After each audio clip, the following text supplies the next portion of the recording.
আজ 630 বছরের ঐতিহাসিক শ্রীপাদ মাহেশের রথযাত্রা উৎসবের শুভ সূচনা হবে। তো আজ ভোর 4:30 থেকে মঙ্গলারতি হয়ে যাবার পর অগণিত ভক্তদের ঢল নেমেছে। লক্ষ লক্ষ ভক্তের সমাগম হয়, আমাদের প্রায় 8 থেকে 10 লক্ষ ভক্তের সমাগম হয় আমাদের এই মাহেশের রথযাত্রা উৎসবকে কেন্দ্র করে। সকাল 8টার সময় প্রভু ভোগ খেয়ে উনি বাইরের চাতালে দর্শনে বেরিয়েছে।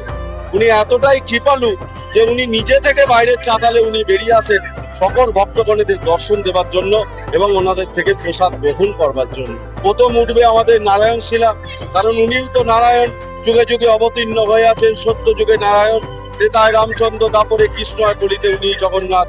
প্রথম উঠবে নারায়ণ শিলা, তারপরে উঠবে মা সুভদ্রা, তারপরে উঠবে বলভদ্রদেব এবং তারপরে উঠবে জগতের নাথ, জগতের পিতা, পরম পিতা জগন্নাথ দেব।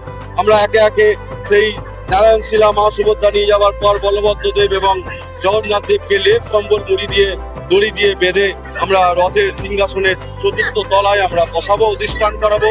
ওখানে পুষ্পমাল্যে ভূষিত হবে, স্বর্ণ অলঙ্কারে ভূষিত হবে, সোনার মুকুট পরিয়ে দেওয়া হবে, সোনার কান পরিয়ে দেওয়া হবে, হাত পরিয়ে দেওয়া হবে। উনি রাজা সেজে চললেন মাসির বাড়ি এবং সকল ভক্তগণেরা সেই রথের রশি, ম্যানিলা রোব আছে, আমরা রথের রশি টেনে টেনে সকল ভক্তগণেরা নিয়ে যাবেন মাসির বাড়ি।